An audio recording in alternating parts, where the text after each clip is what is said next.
The rain had just stopped, but the streets of Portland still smelled of despair and damp cardboard. Michael Turner, a 35-year-old construction supervisor, walked through the park on his way to grab a coffee before work.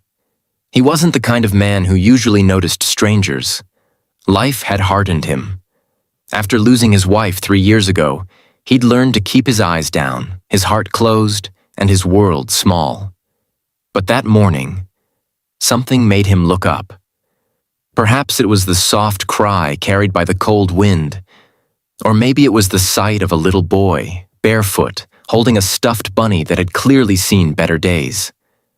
The boy, no older than 3, was clinging to his mother. A young woman with long brown hair, a faded blue dress, and the kind of tired eyes that told stories words could never express. She looked lost, standing in the middle of the green park as if she didn't belong anywhere. The boy's head rested on her shoulder, his small arms gripping her tightly. Michael slowed his steps, unable to look away. The moment was ordinary and extraordinary at the same time. A mother, a child, and an unspoken kind of suffering that tugged at something deep inside him. If you believe that kindness can still change a life, that second chances still exist in this world, then please take a moment to like this video, share it, and subscribe to our channel. Because stories like this remind us what it truly means to be human. Michael wasn't the kind of man who interfered, but as he walked past, he heard the softest voice, weak and trembling. The little boy, pressing his cheek against his mother's shoulder, whispered, "Mommy, I'm hungry. We haven't eaten in 2 days." The words froze Michael in place. He turned around slowly, coffee cup in hand, staring at the woman who was now trying hard to smile at her son, pretending everything would be fine. But Michael saw it, the truth behind her trembling lips. He had walked away from a lot of things in life, friends, family gatherings, even his own emotions. But in that moment, he couldn't take another step. Something in his heart broke open. He approached her slowly, uncertain, his voice hesitant. He asked if she needed help, but the woman only shook her head, embarrassed, holding her boy closer. Her pride was the only thing she had left, and she was trying desperately not to lose that too. Michael noticed the woman's clothes were damp from the rain, her shoes worn out, and the boy's face pale. He didn't press her.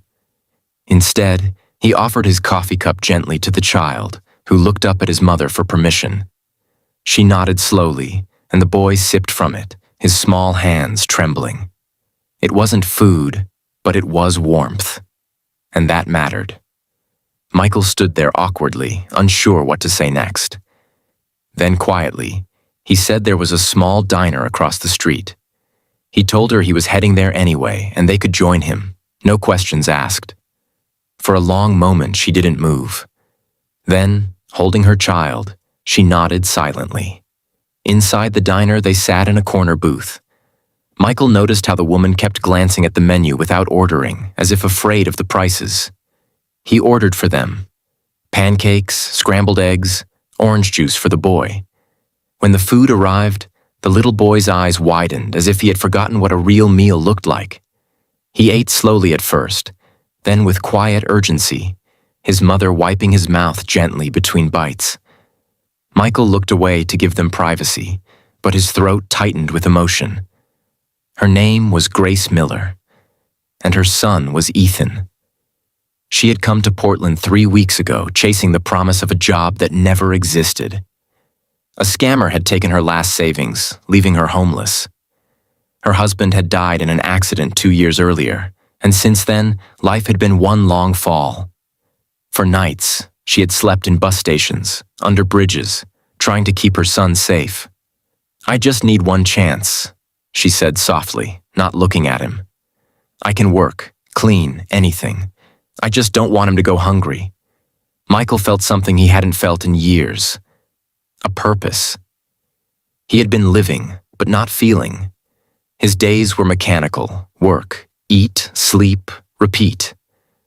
But now, sitting across from Grace and her child, he saw the kind of pain he used to know, the pain of losing everything. He had lost his wife, Anna, to cancer, and for years he had shut everyone out. Helping Grace wasn't charity. It was healing. He offered to pay for a motel for a few nights until she could find her footing. Grace resisted, insisting she couldn't accept more help. But he looked at her, his voice calm yet firm, and said, "It's not pity. It's just what someone once did for me." That broke her resistance. With tears in her eyes, she accepted. Over the next few days, Michael found himself visiting them after work. He brought groceries, toys for Ethan, and sometimes just company. Grace began to open up, telling him about her small-town childhood, her dreams of becoming a teacher, and how everything fell apart after her husband's death. Michael, in turn, told her about Anna, how her laughter once filled his house and how silence had taken over after she was gone. The bond that grew between them wasn't rushed or forced. It was fragile, gentle, and real. Grace started cleaning houses for income, and Michael helped her set up small ads for domestic work. Ethan began to smile more, and the sound of his laughter in the motel courtyard reminded Michael of what he had been missing, a reason to care again. One evening, Grace invited Michael to the park, the same park where they had first met. Ethan was chasing bubbles while the two of them sat on a bench. Grace turned to him and said, "You could have walked away that day. Why didn't you?" Michael looked down at his hands, the memory still fresh in his mind. "Because I know what it feels like to have no one look back." The days turned into weeks, and slowly, life began to shift. Grace found steady work cleaning at a local diner. She saved every dollar she could, refusing to depend on anyone forever. Michael helped her find a small apartment near the construction site where he worked. It wasn't much, but it was a start, a place to call home. But life, as it often does, tested them again. One night, Ethan fell sick with a high fever. Grace panicked, rushing him to the hospital with no insurance and barely any money. When the doctor said they needed to admit him, she broke down in the waiting room, afraid she couldn't afford the care. But before she could collapse under the weight of it all, Michael arrived, having been called by the hospital. Without hesitation, he signed the papers, covered the bills, and stayed through the night. Grace never forgot that moment. When Ethan recovered, she looked at Michael differently. Not as a stranger, not even as a savior, but as someone who had quietly become family. She realized that sometimes miracles don't come with halos or wings.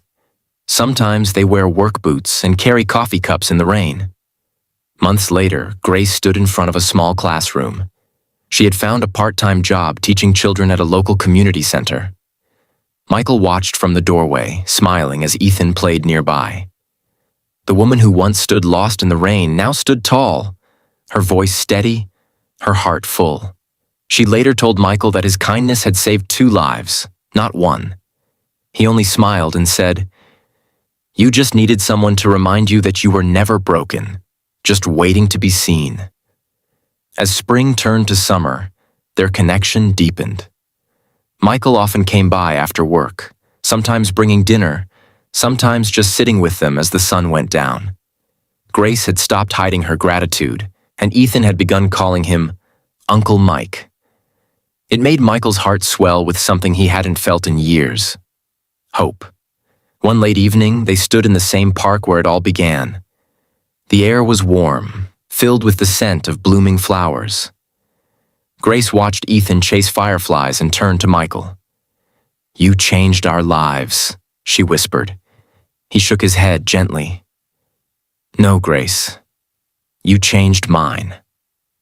That night, as they walked home together, it wasn't about charity or rescue anymore.